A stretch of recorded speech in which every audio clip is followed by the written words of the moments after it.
morning, student. In today's lecture, we are going to start with the new phylum, that is the phylum Hemichordata. Hemi means half and chorda means chord. So they are half hemichordates. Okay, a half chordate. Okay, hemichordate is a group of a non-chordates or the invertebrates containing about 100 species. Hemichordates means half chord. That they are called so because they have a half notochord. Okay, it is named as a hemichordata because it has a notochord in the anterior half of the body. Actually, hemichordate has a not in hemichordate there is not a true notochord is persisted. Okay, it is believed to be a notochord, but it is not.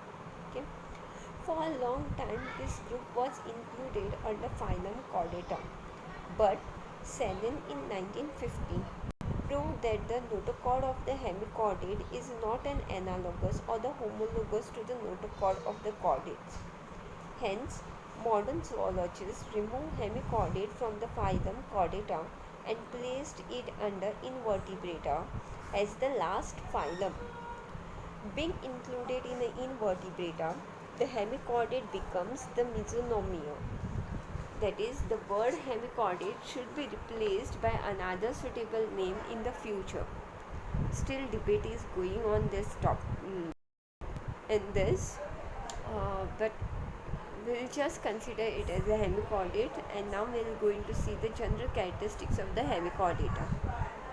Okay, the hemichordates is a multicellular bilaterally symmetrical coelomate. They are deuterostomes, that is, the blastopore develop into the anus. They are marine, they are solitary or colonial. They are free living or the sedentary or burrowing type. Okay? They are marine. They will be either solitary, that is they are found single individual, or they are colonial, that is they form a colonies. And if they are solitary, then they are free living, whereas if they form a colony, then they are sedentary, means they will be fixed to one place. Okay, or burrowing type. Okay,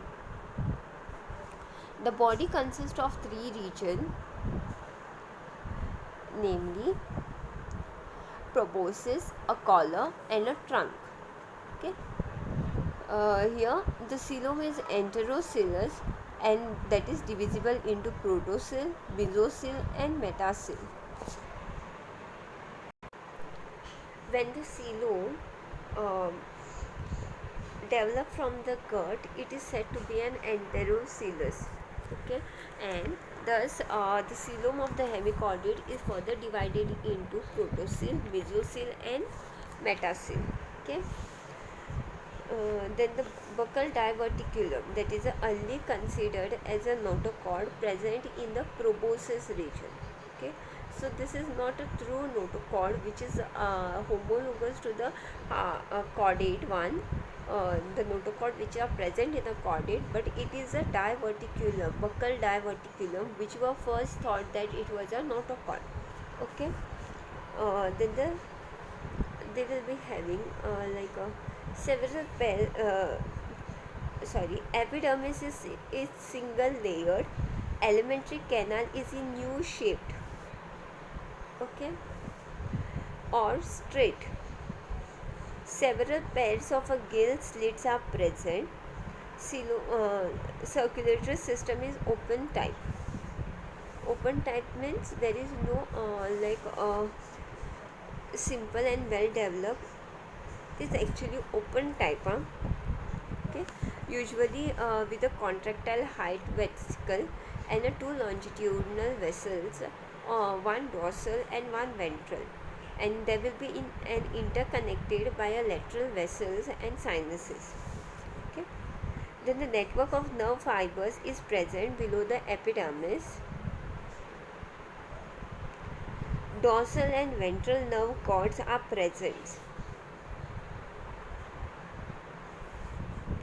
sexes are separate or hermaphrodite. Sexes are separate means they are united, or some members will be showing as a hermaphrodite, that's a person or the animal having a both male and female sex organs or the other sexual characters. Then fertilization is external, development is indirect, that is they are showing a tornaria larva and intermediate larval stages. Okay, metamorphosis occurs to become an adult, for example balanoglossus, then scaloglossus, cephalodiscus. These are the examples of the phylum Hemichordata. Okay.